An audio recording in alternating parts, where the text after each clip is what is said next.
आज आपण ज्यांच्या दरबारामध्ये आहोत, ज्यांच्या कथेची आपल्याला उत्सुकता लागलेली आहे, त्या चैतन्य सिद्ध रेवणनाथांची कथा पाहणार आहोत। तुम्ही म्हणता बाबा पहिल्या दिवशी कमून नाही सांगितलं आम्हाला? नाही सांगता येईल, जसं चरित्रामध्ये आहे असं मला सांगता येईल ना? नाही सांगता येणार ना। अगोदर पहिल्याच मुलाचं सांगावं लागेल, हा मोठा आहे, हा मधला आहे, तो धाकटा आहे, असंच ना? हा समजून घ्या बरं। ब्रह्मा विष्णू महेश ब्रह्मदेव आहे। ब्रह्मदेवाच्या वीर्यापासून 88,000 ऋषी उत्पन्न झालेले आहेत आणि त्या तेजाचा काही भाग रेवा नदीच्या काठावर पडलेला आहे। रेवा नदीच्या काठावर पडलेला असताना त्या रेवा नदीची जी वाळू आहे त्या वाळूमध्ये ते तेज पडलेलं आहे आणि त्या तेजामध्ये चमस नारायणाने प्रवेश केलेला आहे। चमस नारायणाने जेव्हा त्या तेजामध्ये संचार केलेला आहे, त्या वाळूमध्ये एक अतिशय तेजस्वी देखणं सुंदर बालक जन्माला आलेला आहे। त्याच रेवा नदीच्या काठेकडेने एक सहन सारुक नावाचा एक शेतकरी आहे। तो बैल पाणी पाजायला त्या ठिकाणी आलेला आहे आणि त्यांनी पाहिलेलं आहे की एक सुंदर बालक आहे। अतिशय सुंदर बालक पाहिलं,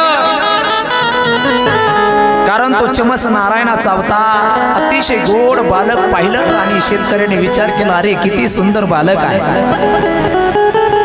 त्या सहन सारुक नावाच्या शेतकऱ्याने त्याला उचलून घेतलं आणि इकडे तिकडे शोध केला, अरे बाळ कुणाचं आहे, कुणाचं आहे, कुणाचं आहे? कुणी सांगितलं नाही कुणाचं आहे। आकाशवाणी झाली, हे शेतकऱ्या,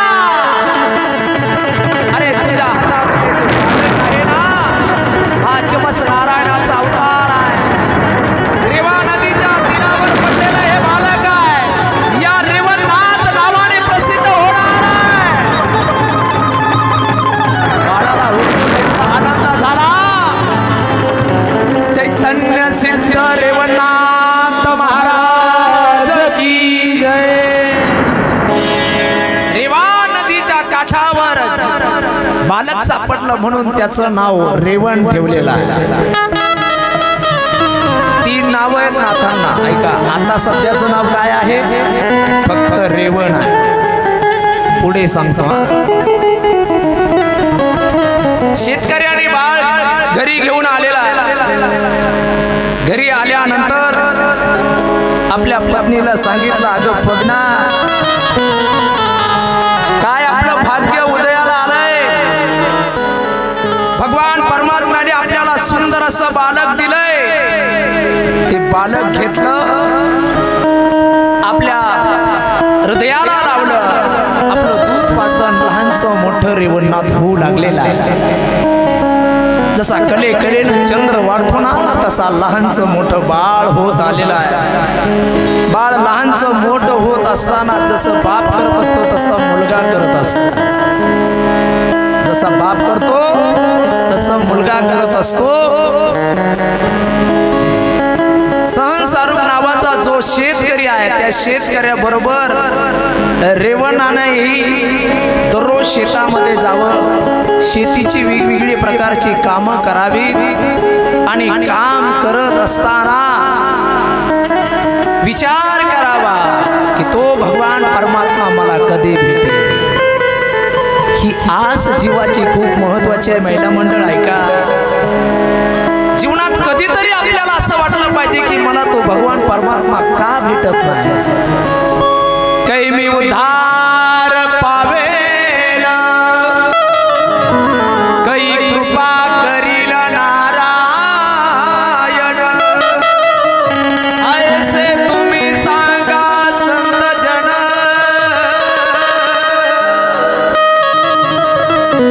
करा समाधान चित्त अशी आस पाहिजे मनाला. एक दिवस तुम्हाला देव भेटल्याशिवाय राहणार 100% भेटेल. पण आपण मला कशाचा देव भेटल आशेने नाही भेटणार. आस पाहिजे मनाची इच्छा ठेवा. तुम्हाला भगवान परमात्मा भेटल्याशिवाय राहणार.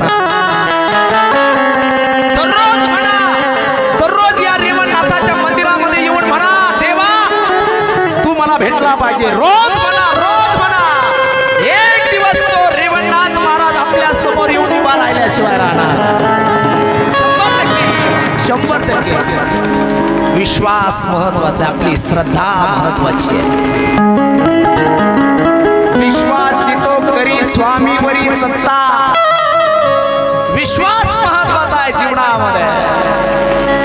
दररोज प्रार्थना करावी एवढ्या बालकाने की मला तो भगवान परमात्मा कधी भेटेल. एक दिवस पहाटेच निघालेले आहे शेतामध्ये. पहिले शेतकरी पाटे निघायचे नांगरण्यासाठी. पाटे नांगरून सकाळी तर दिवस उगवता घरी पाटे निघालेले आहेत, बैल आहे. आणि पहाटे निघता शेतामध्ये चालले असताना बैल कशाला तरी बुजाले आणि बैल पळाली. त्याच्या पाठीमागे रेवणही धावत आहे. छोटासा रेवण आहे 12 वर्ष. पळता त्याच वाटेने दत्तात्रय भगवंत चाललेले आहेत. गिरनारकडे जात असतात. त्याच रस्त्याने चाललेले आहेत. दोघांची भेट झाल्याबरोबर विचारलं, कोण रेवणाने ओळखलेला आहे. तुम्ही दत्तात्रय भगवंता. मी रेवण आहे. रेवण म्हणतात मला, पण मला तुमची भेट झालेली आहे. कशाला मला या संसारामध्ये लोटलंय. माझा अवतार यासाठी नाही. एवढं छोटस बालक बोलू लागलंय.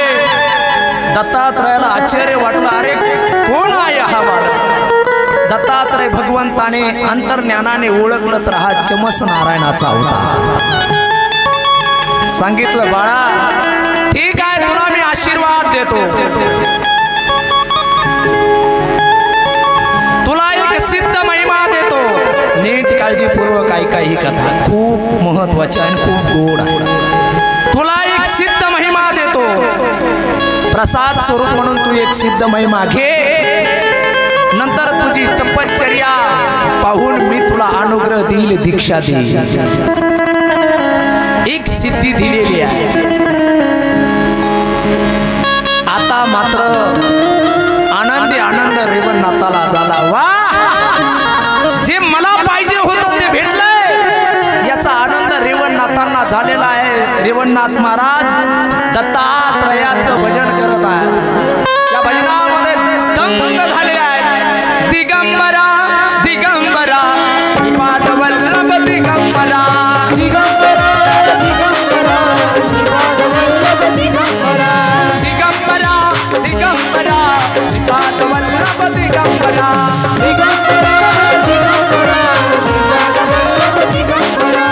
दिगंबरा दिगंबरा श्रीपाद वल्लभ दिगंबरा.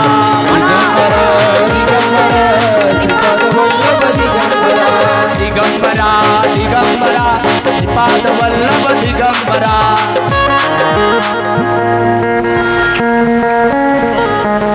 दिगंबरा दिगंबरा श्रीपाद वल्लभ दिगंबरा.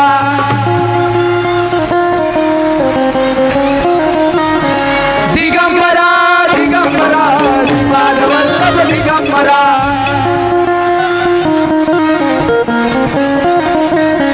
दिगंबरा दिगंबरा श्रीपाद वल्लभ दिगंबरा.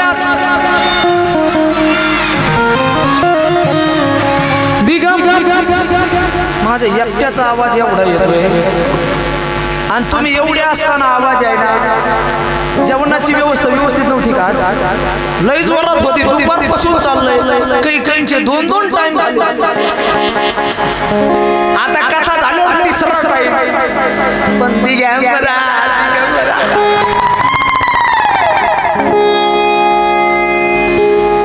काही काही तिकडे तंबाखू खात होते ते असे गेलं दिगंबरा घेतली खाऊन सगळ्यांनी भजन करा भजन तुम्हाला तुमच्या घरच्या देवाची शपथ तुम्ही भजन नाही केलं दिगंबरा दिगंबरा दिगंबरा वा वा दिगंबरा दिगंबरा दिगंबरा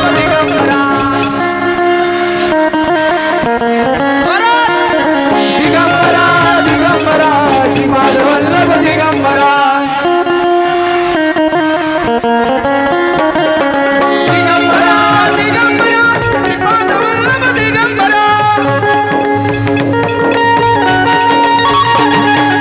दिगंबरा दिगंबरा वल्लभ दिगंबरा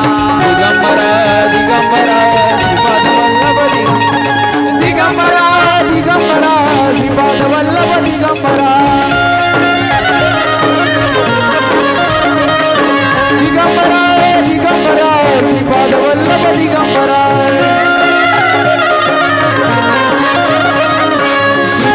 वल्लभ दिगंबरा वल्लभ दिगंबरा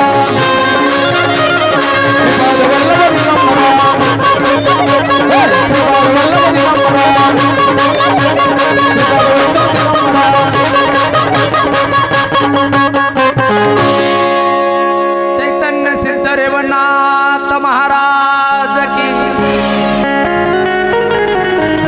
दत्तात्रय भगवंताच्या भजनामध्ये खूप ताकद आहे हो नाद नाही करायचा माझ्या दत्त गुरुचा एक गोष्ट सांगू तुम्हाला मी तुम्हाला काल सांगितलं माझ्या घरी दत्त मंदिर आहे आम्ही दत्ताचे सेवक आहोत माझे वडील दत्तात्रय भगवंताची सेवा करणारे आहेत आजपर्यंत महाराष्ट्राने डोक्यावर घेतलंय ना ही माझ्या दत्तात्रयाची कृपा आणि माझ्या दत्तात्रयांना विचार करा आपण नाथाचं चरित्र ऐकतोय सगळ्या नाथांचे गुरु कोण आहेत दत्तात्रय भगवान मग माझ्याकडूनही नाथांची सेवा करून घ्यावी ही दत्तात्रयाने केलेली कृपा आहे हो प्रसन्न झाले रेवणनाथांना दत्तात्रय भगवंताचं भजन करत करत गेलेले आहेत बैल सापडलेले आहेत काम करत आहेत पण काम करत असताना फक्त भजन चालू आहे फक्त भजन चालू नामस्मरण फक्त नामस्मरण चालू आहे किती सोपं आहे महाराज किती सोपा परमार्थ सांगितलं आपल्याला महिला मंडळ काम करत असताना नामस्मरण करायचं काही खर्च येतो का होय महिला मंडळ मला सांगा तुम्ही घरात काम करताय आणि काम करत असताना तुम्हाला भजन करायचंय साधारण ढोबळ मानाने किती खर्च येतो बरं 4-2 लाख 2-4 हजार 2-400 2-4 रुपये पैसा न लागे रुपया न लागे ना लागे कवड़ी दमड़ी बोलो राम राम राम बोलो श्याम श्याम श्याम बोलो राम राम राम बोलो श्याम श्याम श्याम बोलो राम राम राम बोलो श्याम श्याम श्याम बोलो राम राम राम बोलो श्याम श्याम श्याम मनवा मनवा भक्ति करो हरि नाम मनवा भक्ति करो हरि नाम की मनवा भक्ति करो हरि नाम मनवा भक्ति करो हरि नाम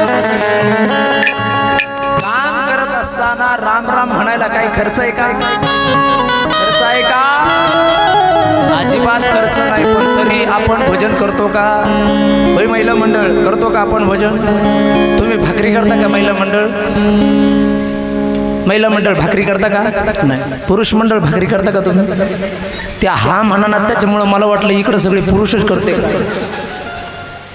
भाकरी करताना तुम्ही मग भाकरी करत असताना जर असं राम राम राम राम राम राम म्हणून तुम्ही भाकरी केल्या, आपण भाकरी करतो कशामध्ये करता तुम्ही भाकरी? काठवतीत का परातीत? परातीत. जुन्या काळामध्ये काठवती होत्या, आता काठवती नाही राहिल्या. आता काय, जुन्या काळामध्ये त्या लाकडाच्या काठवती, त्या काठवतीला 2 कान. ती कान कशासाठी होते? कथा ऐकायला. कशासाठी होते ते कान? महिलांनी दोन्ही अंगठे त्या कानावर ठेवायचे आणि पीठ मळायचे, बरोबर आहे की नाही? आता तुम्ही कशात पीठ मळीता? परातीत. परातीला कान आहेत का? मग तुम्ही अंगठी कुठं देता? खरं सांगायचं महिला मंडळ, अजिबात खोटं बोलायचं नाही. अंगठी कुठं देता तुम्ही? परातीत. आणि अंगठ्याची माती ते पिठात. आणि मग तुमची माती खाऊन खाऊनच आमची माती झाली.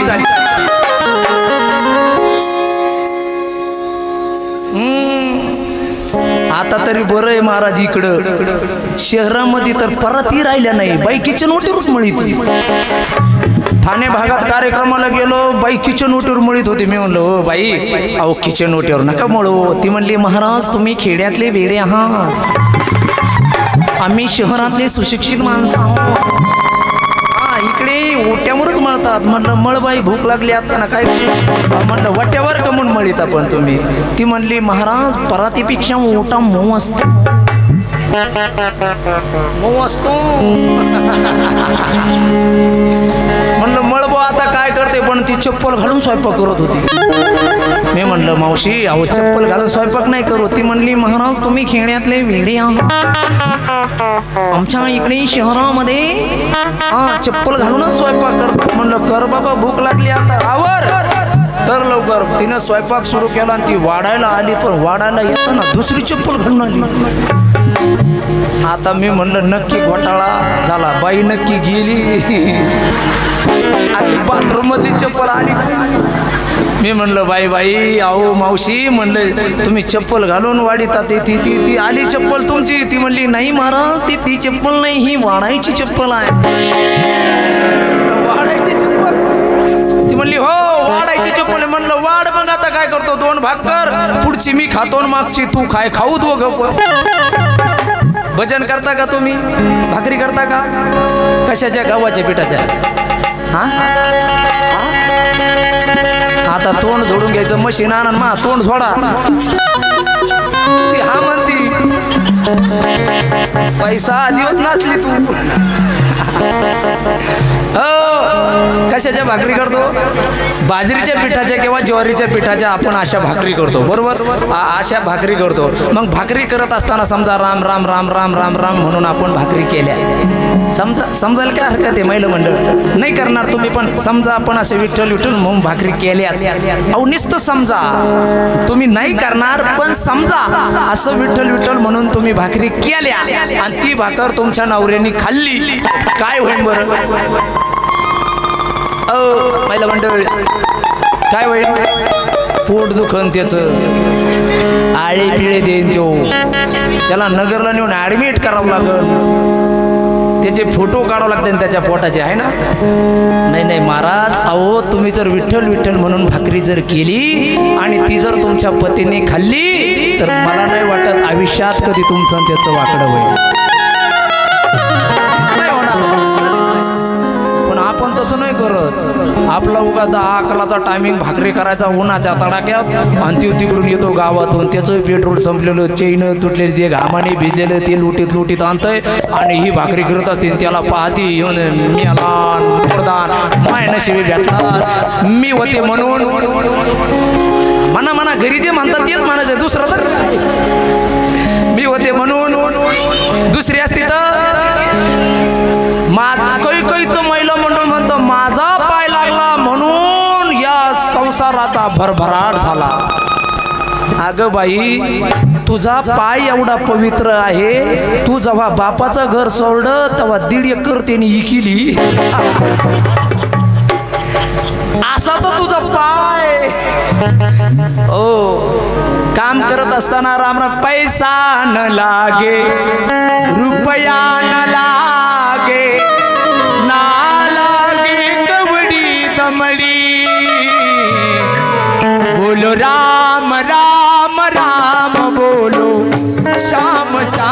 श्याम बोलो राम राम राम बोलो श्याम श्याम श्याम।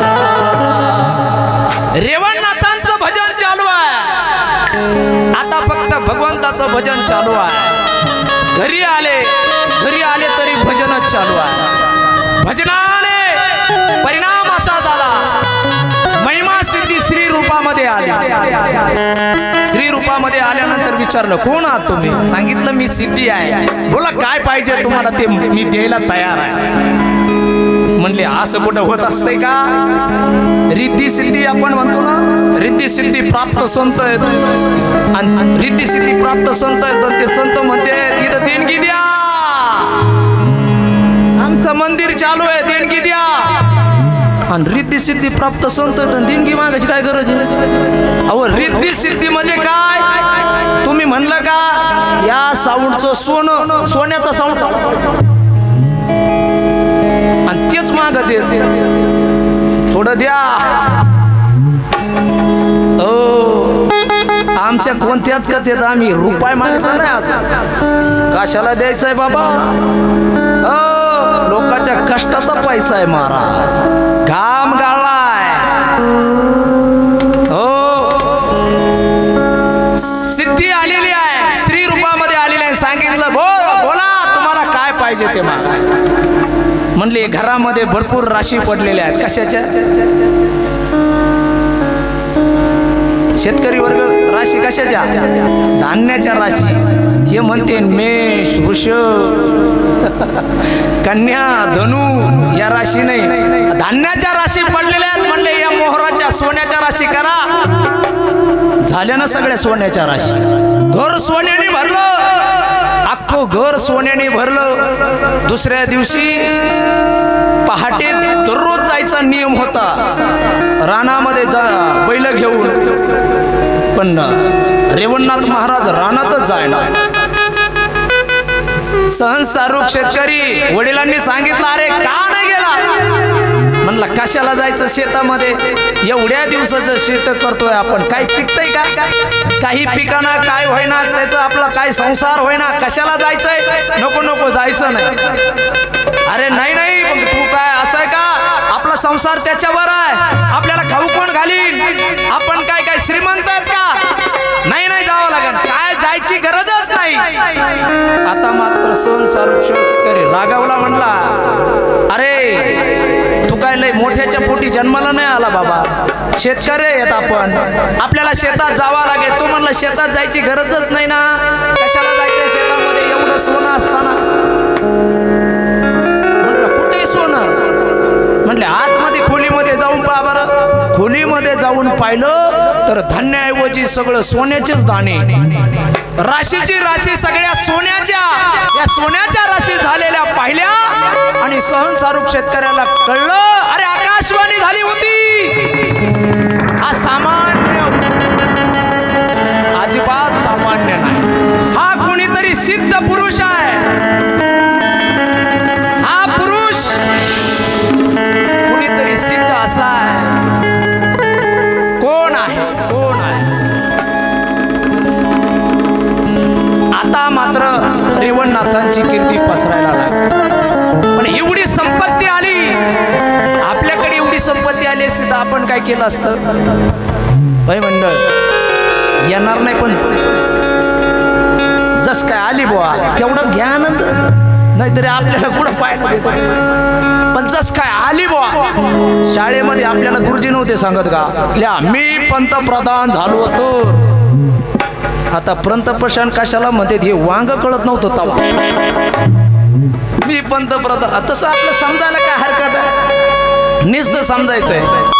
एवढी संपत्ती आली असती आपण पहिली फॉर्च्युनर आणली असती, 2-4 प्लॉट बुक केले असते, लगेच ठरवलं असतं गावातलं इलेक्शन किती पैसा गेला चालेल, पण इलेक्शन करून सरपंच आपल्याला व्हायचंय। रेवणनाथ महाराजांनी हा कोणता विचार केला नाही, म्हणून ते नाथ झाले।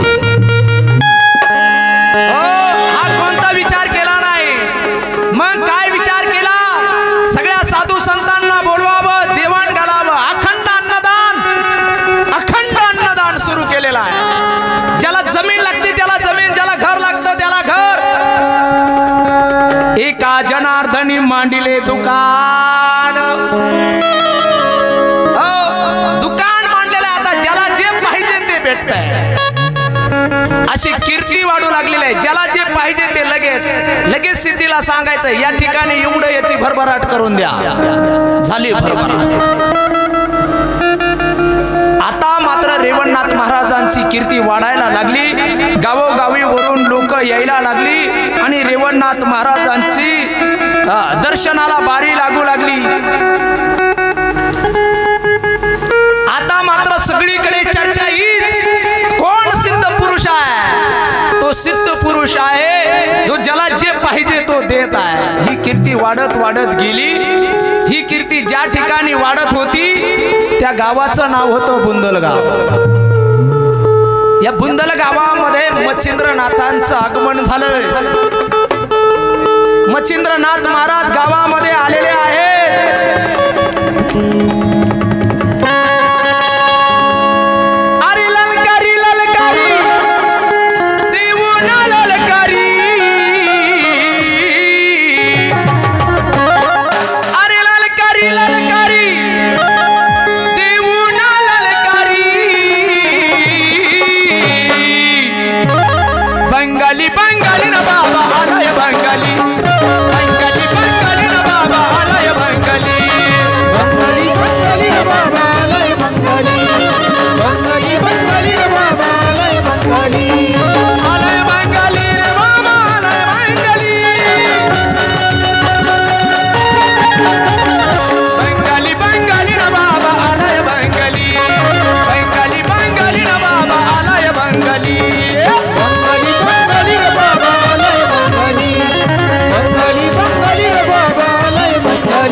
लोकांनी सांगितलं आमच्या इथे असा एक सिद्ध पुरुष आहे, तो ज्याला जे पाहिजे तो देतोय. तुम्ही गोसावी आहात, तुम्हाला जीव घाऊ घालण्याची सोय ते करतील.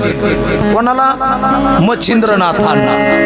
मच्छिंद्रनाथ म्हणले असा कोण सिद्ध पुरुष आहे ज्याला जे पाहिजे तो देणार आहे, असा कोण आहे? म्हणून मच्छिंद्रनाथ महाराज ध्यानास्थ बसलेले आहेत. आणि ध्यानास्थ बसल्यानंतर त्यांना कळलं का हा चिमस नारायणाचा अवतार आहे.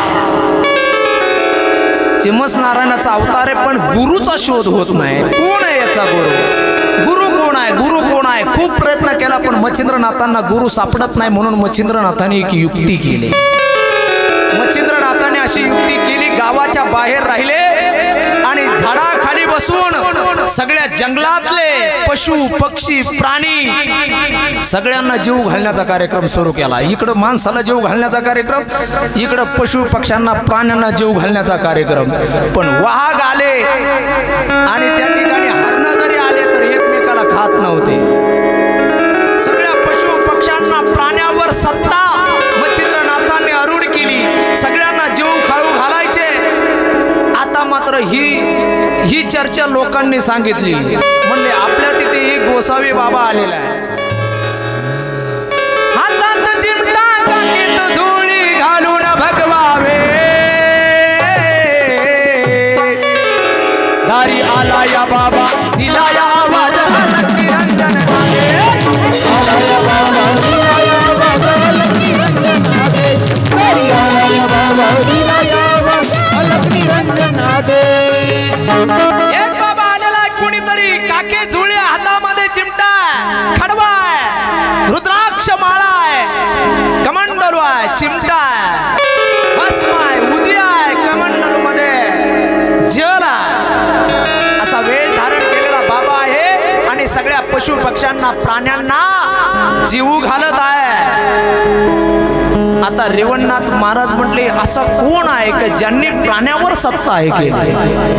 प्राण्यावर सत्ता करणं एवढी सोपी गोष्ट नाही. म्हणून प्रत्यक्ष पाहण्यासाठी रेवणनाथ महाराज लांबूनच आले आणि लांबून पाहिलं तर वाघ, सिंह, हत्ती सगळे जंगली प्राणी मच्छिंद्रनाथाच्या अंगा खांद्यावर खेळत आहे. मच्छिंद्रनाथ महाराज त्यांना खाऊ घालत आहेत. ज्याला जे पाहिजे ते खाऊ घालत आहे. हे दृश्य पाहिलं आणि रेवणनाथांनी विचार केला, अरे बापरे, कोण हा सिद्ध पुरुष असायला पाहिजे, कोण हा जती आहे, याचा शोध घेतला पाहिजे. घरी गेले परंतु संध्याकाळी झोप नाही. महिमा सिद्धीला बोलवलेला, सिद्धी आलेला आहे. बोला काय पाहिजे? मलाही ती सिद्धी पाहिजे, मलाही तो जती, तीच विद्या मला तुम्ही दिली पाहिजे. मीही या पशु पक्षा प्राण्यांवर सत्तारूढ करीन. अशी मला सिद्धी द्या, अशी मला विद्या द्या, अशी माझ्यामध्ये ताकद द्या. सिद्धीने सांगितलं हे कधी शक्य नाही होणार. का शक्य नाही होणार? का मला त्या जतीला जमतंय, मला जमत नाही, काय कारण आहे? म्हटले नाही हो, तो कुणीतरी योग पुरुष असेल. मला ती विद्या भेटायची असेल तर काय करावं लागेल? म्हणले दत्तात्रयाला शरण जावं लागेल, तपश्चर्या करावं लागेल. रेवणनाथांनी कुठलाही मागचा पुढचा विचार केला नाही, सगळं सोडून दिलं, जंगलामध्ये जाऊन बसले. याला म्हणायचं महाराज ताकद. आम्ही सांगू सांगू मेले, बरेच बाबा वाट लावले बिचारे, काही काही तर मेले सांगू सांगू. पण आपण साधी तंबाखू सुद्धा सोडली. आता एवढी मोठी कथा झाली, एवढा मोठा खर्च आहे. माय पार बेंबीची इकडे पाठीमागं चिकटली. एवढं मी ओरडलोय 7 दिवस. मग निदान कमीत कमी 70 पोरांनी तरी माळी घातल्या पाहिजे की नाही? काय वाटतंय तुम्हाला? तुम्ही म्हणा बाबा 7 जणांनी तरी घालू दे.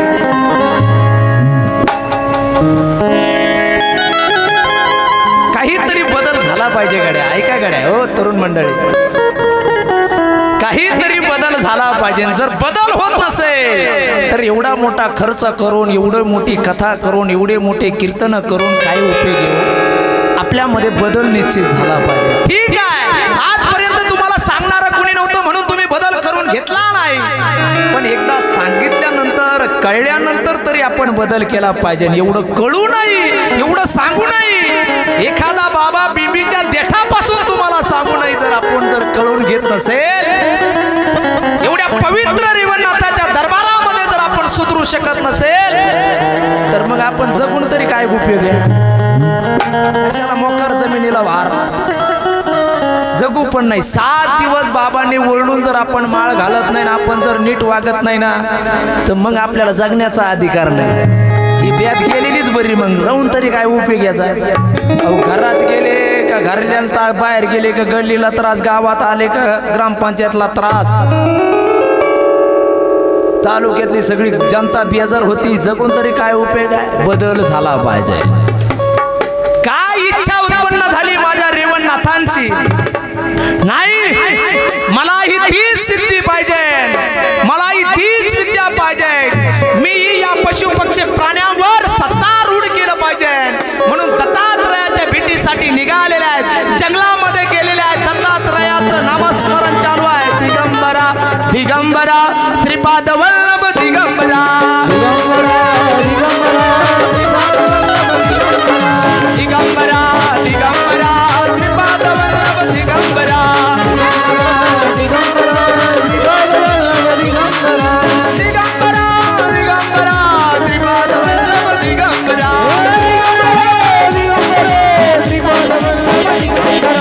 दिगंबरा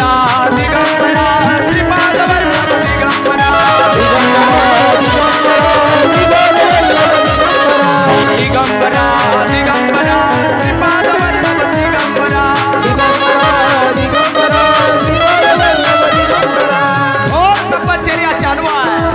आणि जंगलामध्ये घोर तपश्चर्या चालू असताना,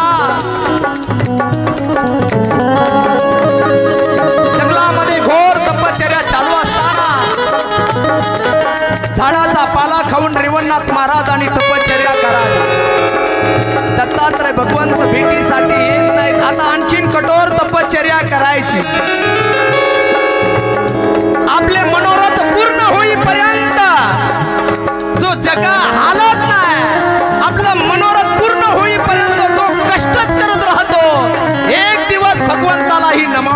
त्याच्या पुढे. आपल्या कष्टामध्ये एवढी ताकद पाहिजे, एवढी ताकद पाहिजे, एवढी ताकद पाहिजे.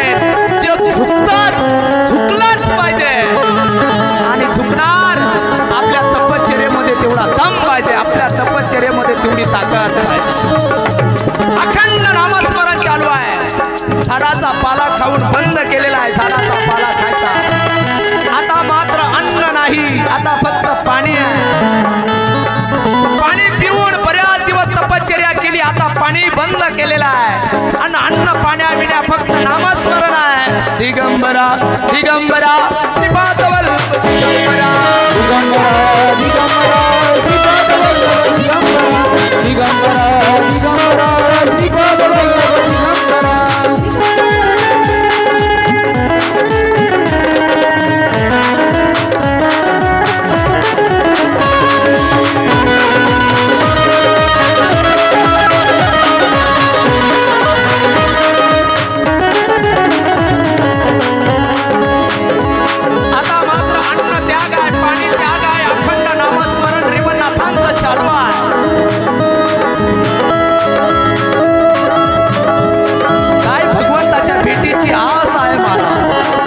भगवंताच्या भेटीची इच्छा आहे. जागा नसले वर या, वर या, वर या, वर बसा. जागा बसा बसा बसा. काय नाही, आता काय करणार, जागाच नाही राहिली, चिखल झाला. बस जागा नसली तर या, वर या. त्या जागा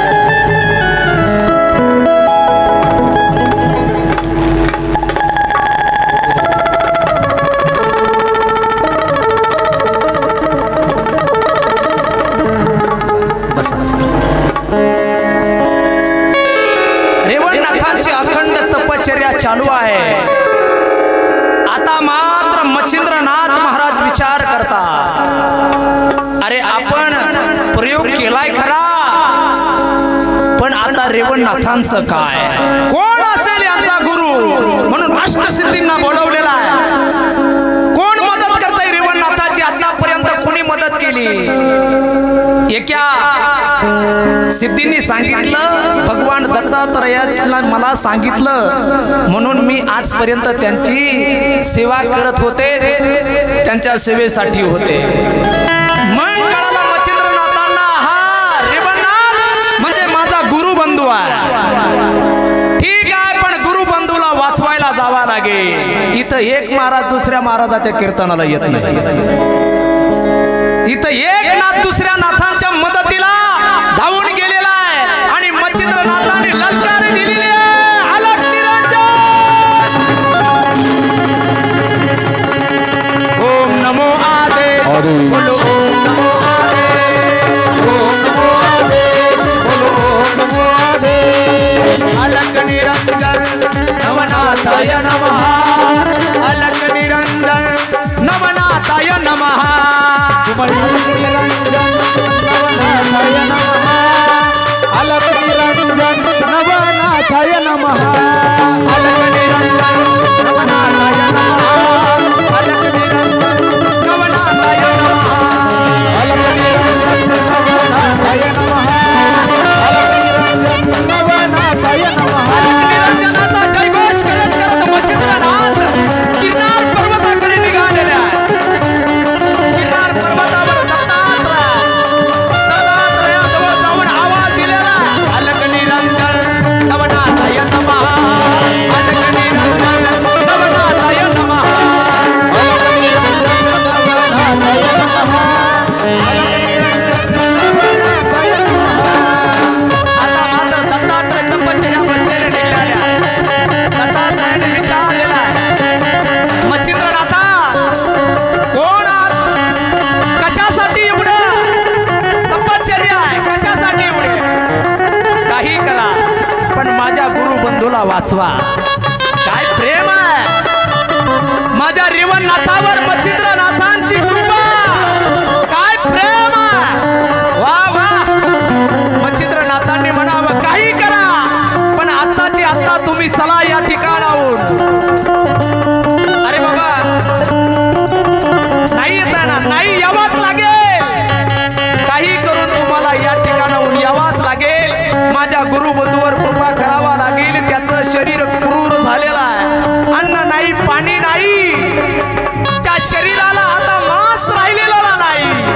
म्हणून तुम्हाला यावा लागेल. चला आदे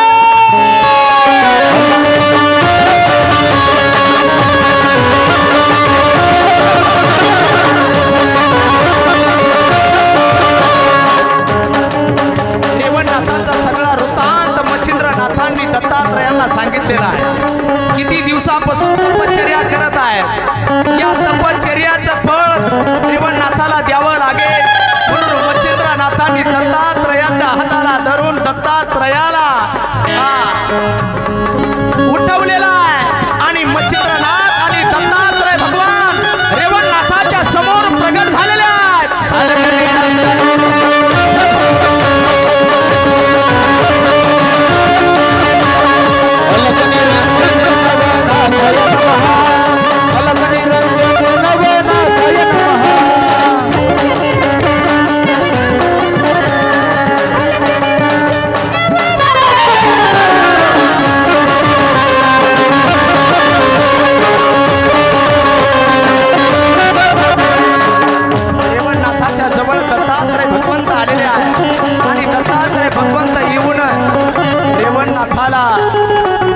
रेवणनाथाच्या डोक्यावर हात ठेवलेला आहे. रेवणनाथाच्या डोक्यावर हात ठेवून रेवणनाथांना समाधीतून बाहेर काढलेला आहे. प्रत्यक्ष दत्तात्रय भगवंताला भेटल्यानंतर दत्तात्रय भगवंतांनी वज्र शक्तीचा प्रयोग करून रेवणनाथांना पूर्ण शक्ती दिलेली आहे. आता मात्र आनंदाला पारावार राहिलेला नाही. वा रेवणनाथांनी सांगितलं मला ती सिद्धी पाहिजे. रेवणनाथा अरे सिद्धी नाही सगळं काही देण्यासाठी तुला आलेलो आहे. अरे भगवान देता है तो छप्पर फाड़ के देता है. भगवान खूप देण्यासाठी बसलेला आहे महाराज. भगवान परमात्मा देण्यासाठी बसलेला आहे आणि तू ज्याला देतो ना दादा त्याला एवढं देतो देणाऱ्याचे हात हजार. अरे दुबळी माझी जोडी. आपल्याला दोन हातांनी नाही आवडता येत फक्त त्याची कृपा झाली पाहिजे. त्या सिद्ध रेवणनाथाची जर कृपा झाली ज्यांना कृपा झाली त्यांचा संसार जाऊन पा.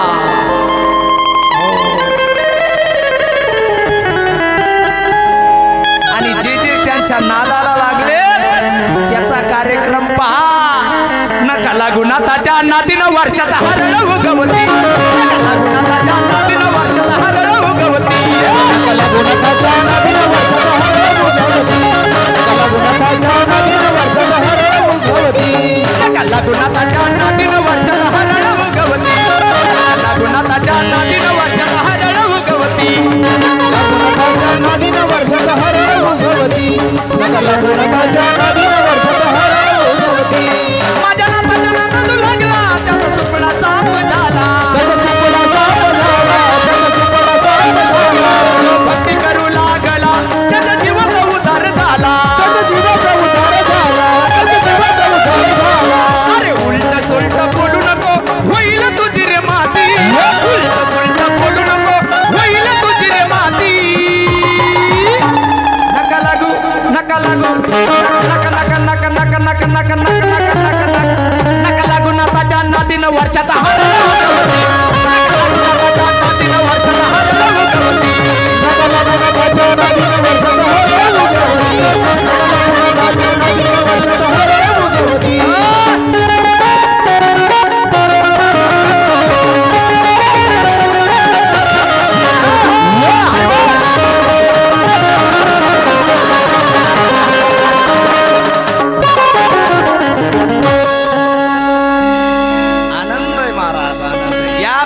स्वर्ग कशाला पाहिला. स्वर्ग पाहिला ना. याच्यापेक्षा स्वर्ग दुसरा नाही. हा स्वर्ग आहे.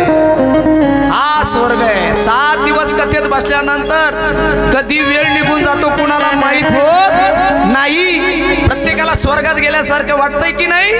मग या स्वर्ग आहे. जमिनीवर स्वर्ग निर्माण करण्याची ताकद माझ्या रेवणनाथांची. वाह.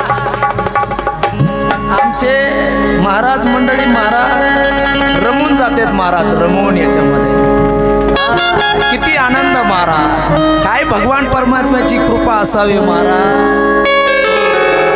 अतिशय सर्वांनी टाळ्या वाजवा एकदा त्यांच्यासाठी.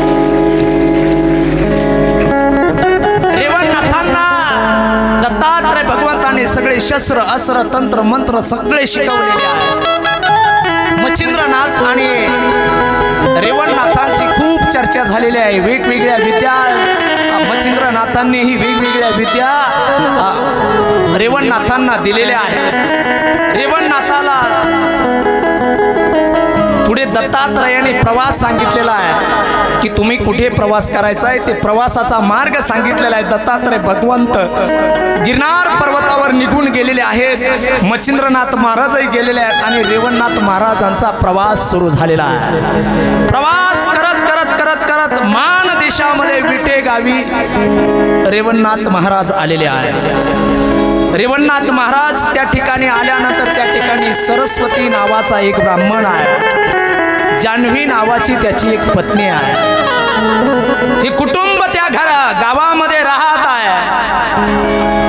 6 मुलं झाली होती. जान्हवीला 6 मुलं व्हायची, पण अर्भक अवस्थेमध्ये लहान असतानाच ते मुलं लगेच मरण पावायची. झाल्याबरोबर 1-2 दिवसामध्ये मरण पावायची. अशी 6 मुलं मिली आणि 7वा मुलगा जन्मला आणि तो 12 दिवस जिवंत राहिला. आता मात्र दोघांनाही ब्राह्मण कुटुंबाला वाटलं आता मात्र देवाने कृपा केली, आता आपल्याला हा मुलगा 100% जगेल.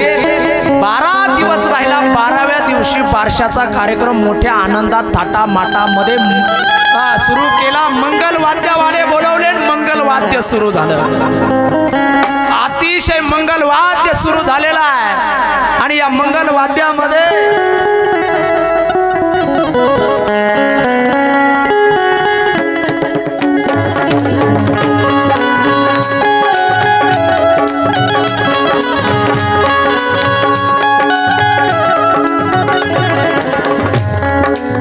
कौतुक करायला नव्हतं पाहिजे.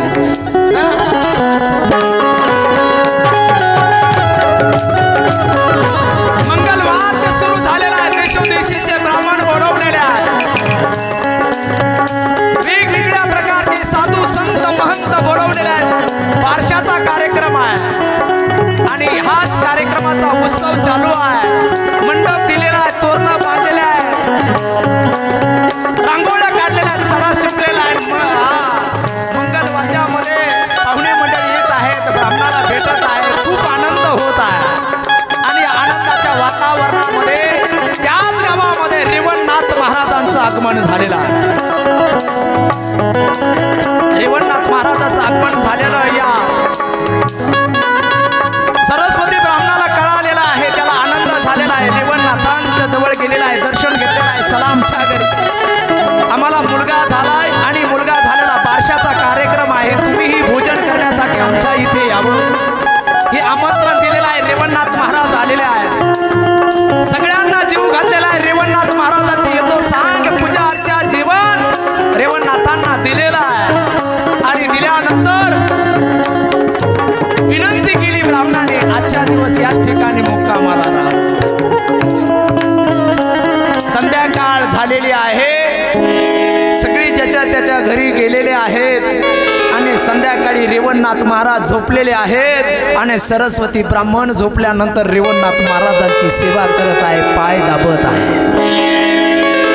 सेवा करण्याचा कार्यक्रम चालू आहे आणि इकडे जान्हवी झोपलेली आहे आणि शेजारी बाळ आहे. परंतु रात्री 12-1च्या दरम्यान बाळ रडायला लागलं. बाळाला ताप आला, बाळ हातपाय खोडायला लागलं. आता मात्र जान्हवी घाबरली, आवाज देऊ लागली, पतिदेव पतिदेव, मुलाला पहा, मुलाला पहा. पतिदेवाने तिकडून आवाज दिला, बोलू नकोस, आवाज देऊ नको मला, मी पाय दाबतोय, रेवणनाथाची सेवा करतोय, तू मला अजिबात आवाज देऊ नको. पहिल्या काळामध्ये पत्नीला पतीचं ऐकावं लागायचं बरं का मावशा. अय अक्का, पहिल्या काळामध्ये ना पतीला पत्नीला पतीचं ऐकावं लागायचं. आता लय दिवस वाईट आले रे आमच्या बिचार. काय बिचार बस मानला का बस, ओठ मानला का. पत्नी जर म्हणली कथेला जायचं तर गडी, तर बऱ्याच जणी ह्या म्हणल्या तुम्ही यायचं नाही, ती गडी इथं दिसणारच पुढं. ते म्हणला बरे बरं मी बसतो हाय मी आलेच. पहिल्या काळामध्ये ऐकावं लागायचं. ऐकलं परत उठवायला गेली. काय सेवा आहे महाराज, काय भाव आहे. हो येणारा साधू आहे. काही काही घरामध्ये गेलं तर लोक असे संशयाने आमच्याकडे बघत येत, आता काही लुटून येतो. काय भाव आहे. अतिथी देवो भव कशाला म्हणतात. घरात आलेला पाहुणा आहे. एक गोष्ट लक्षात ठेवा, बिन बुलाए मेहमान आपके घर में आए तो समझ लेना भगवान आपके घर में आए. कधी भगवान परमात्मा कुणाच्या रूपामध्ये आपल्या घरामध्ये येईल सांगता येत नाही, म्हणून संधीचं सोनं करा. सेवा चालू आहे. रेवणनाथांची सेवा करत आहे सरस्वती ब्राह्मण. तडफडला मुलगा आणि तडफडून मुलगा रात्री मरण पावला. हळू आवाजामध्ये रात्री जान्हवी खूप रडली. अरे एकुलता एक भगवान परमात्म्याने दिलेला हाताचा मुलगा जगड असं वाटलं होतं. एवढ्या आनंदामध्ये बारशाचा कार्यक्रम केला, त्याचं फळ झालं नाही. हा मुलगाही नियतीने हिसकावून घेतला. याचं खूप वाईट वाटलं. रडत बसली, एकटीच रडत बसली. सकाळी सरस्वती ब्राह्मण बाहेर आलेला आहे. पाहतोय तर मुलगा मरण पावलेला आहे. खूप दुःख झालं, पण घरामध्ये साधू आहे. म्हणून मुलाला बाजूला ठेवला, साधूची सेवा चालू ठेवली. परंतु चेहऱ्यावरनं दुःख रेवणनाथांनी ओळखलं. तुम्ही का दुःख्या नाही, काही नाही, का दुःख्यात सांगा. सांगितलं ज्याचा बारशाचा कार्यक्रम एवढ्या आनंदाने केला ना, तो मुलगा रात्री गेला तो मुलगा रात्री. टचकन रेवणनाथांच्या डोळ्यामध्ये पाणी आलं. अरे एवढ्या आनंदाचं वातावरण काल असता, आज दुःखाचा डोंगर कसा येऊ शकतो. अरे काही त्या नीतीला वाटलं नाही का, ते यमाला कसा पाजर फुटला नाही, त्या यमाला कसं वाईट वाटलं, म्हणून आवाज दिला ए यमा. अरे दत्तात्रय भगवंताचा गुरु शिष्य असताना, प्रत्यक्ष जमस नारायणाचा अवतार असताना, या ठिकाणी रेवणनाथ असताना, यमा तू या ठिकाणी येण्याचं धाडस कसं केलं, या बाळाला घेऊन जाण्याचं धाडस कसं केलं. सांगितलं तुम्ही फक्त 3 दिवस या ठिकाणी थांबा. जल दिलं रेवणनाथांनी. 3 दिवस हे जल फक्त त्यावर शिपडत राहा. 3 दिवसानंतर याचा प्राण घेऊन येतो. हा पण करून रेवणनाथ महाराज निघालेले आहे. रेवणनाथ महाराजांच्या मनामध्ये क्रोध आहे आणि क्रोधामध्ये यमाकडे गेले. यमा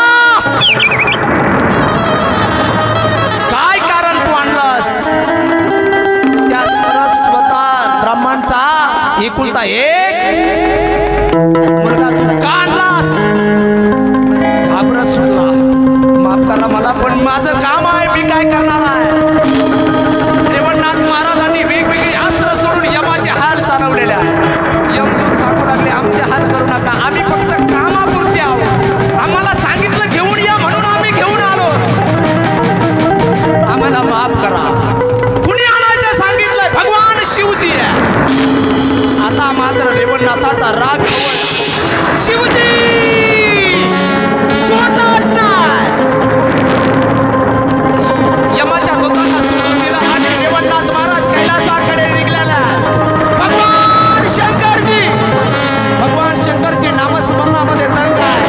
रेवणनाथ महाराज गेलेले आहेत. भगवान शिवजीला उठवलेला आहे. नामस्मरण सोडून द्या. कुणी सांगितलं तुम्हाला या ठिकाणी यमाला. एक बालक आणताना तुम्हाला काही वाटलं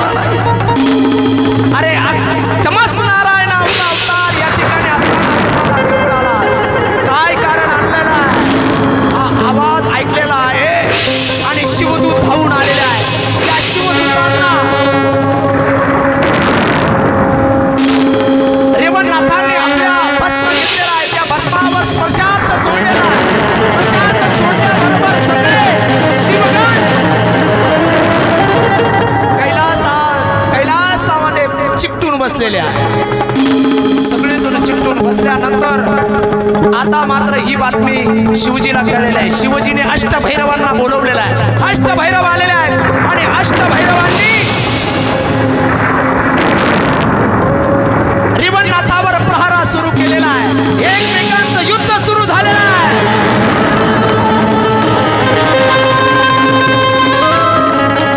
आता मात्र अष्टभैरवांनी वेगवेगळी अस्त्र सोडलेली आहेत. इकडून अग्निअस्त्र सोडलेलं आहे. नागास्त्र, ब्रह्मास्त्र, वज्रास्त्र, ब्रह्मास्त्र, वज्रास्त्र, विभक्तास्त्र, वेगवेगळ्या प्रकारचे अस्त्र रेवणनाथावर सोडलेले आहेत. रेवणनाथाने गरुडास्त्र, आदित्यास्त्र, कालिकास्त्र, श्रवणास्त्र, शुक्रास्त्र, मोहनास्त्र, स्पर्शास्त्र, वेगवेगळी प्रकारचे अस्त्र सोडलेले आहेत आणि अष्टभैरवांचा पराभव केलेला आहे. अष्टभैरव धारा तीर्थ पडलेले आहे आणि अष्टभैरव धारा तीर्थ पडलेले असताना आता शिवजींचा क्रोध अनावर झालेला आहे. शिवजीने आपल्या जटा सोडलेल्या आहेत. आता मात्र तुला सोडणार नाही. भगवान शिवजी वेगवेगळे अस्त्र सोडत आहे. नंदीवर आरूढ झालेले रेवणनाथ, नंदीवर आरूढ झालेले भगवान शिवजी रेवणनाथावर अस्त्र सोडत आहे. रेवणनाथ महाराजांनी विचार केलेला आहे. भगवान शिवजीवर जास्त खेळण्यापेक्षा एक अस्त्र सोडलेला आहे आणि एकाच अस्त्रामध्ये भगवान शिवजीला वातार अस्त्र सोडल्यानंतर भगवान शिवजी आणि नंदी धारा तीर्थ पडलेले आहे. भगवान शिवजी आणि नंदी धारा तीर्थ पडल्यानंतर मात्र जमीन हादरायला लागलेली आहे. भूमिकंप सुरू झालेला आहे. आणि काय झालंय? पृथ्वी गडगडाहू लागलेली आहे. काय झालंय? कशामुळे? काय झालंय? काय झालंय? भगवान विष्णूने कळलेलं आहे. भगवान विष्णू प्रकट झालेले आहे. भगवान विष्णूने रेवणनाथ महाराजांना सावध केलेलं आहे. बाबा सावध हो, सावध हो. कशासाठी एवढं युद्ध केलं बाबा? रेवणनाथ महाराजांनी विष्णूला हात जोडले आणि विष्णूला सांगितलं, मी काहीच नाही हो. मी फक्त यांना विचारलं, मी फक्त एवढं विचारण्यासाठी यांना आलो होतो की मला त्या बालकाचा प्राण द्या, मला ते बालक जिवंत करायचंय. पण माझं म्हणणं ऐकून न घेता यांनी माझ्यावर युद्ध केलंय. आता मात्र आपली चूक भगवान शिवजींना कळालेली आहे. मी तुम्हाला सांगितलं असं एक नाथ नाहीत नवनाथापैकी कुणाबरोबर युद्ध केलंय, पण युद्ध हरले असे एकही नाथ नाही. 33 कोटी देवांना हरवण्याची ताकद माझ्या नवनाथांची आहे. म्हणून कुणाचाही नाद करा गड्या, पण नवनाथांचा नाद करू, या नाद भक्तांचा नाद करू नका. खूप ताकद आहे. आता मात्र भगवान शिवजीने सांगितलेलं आहे, ठीक आहे तुम्हाला मी प्राण देतो, हे प्राण घेऊन जा. पूर्वी गेलेले 6 मुलं आणि आता नेलेला हा 7वा मुलगा, 7ही मुलांची प्राण घेऊन चैतन्य सिद्ध रेवणनाथ पुन्हा विटे गावामध्ये आलेले आहे. आल्यानंतर खूप आनंद झालाय आणि हे एक बाल झोपलेलं आहे आणि आणखी 6 पुतळे त्या ठिकाणी तयार केलेले आहे. 6 पुतळ्यांवर आपल्या कमंडलूमधून पाणी शिंपडलेलं आहे. प्रत्येक पुतळ्यामध्ये एक एक प्राण सोडलेला आहे. संजीवनी मंत्र जपलेला आहे. भस्म फेकल्याबरोबर तसे झोपेतून उठावे असे 7ही मुलं जिवंत झालेले आहेत. आनंदाला पारावार राहिला नाही. खूप आनंद झालेला आहे. जय घोष करू लागले, भाविक म्हणू लागले, वा याला म्हणतात बाबा बंगाली.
रामचंद्रला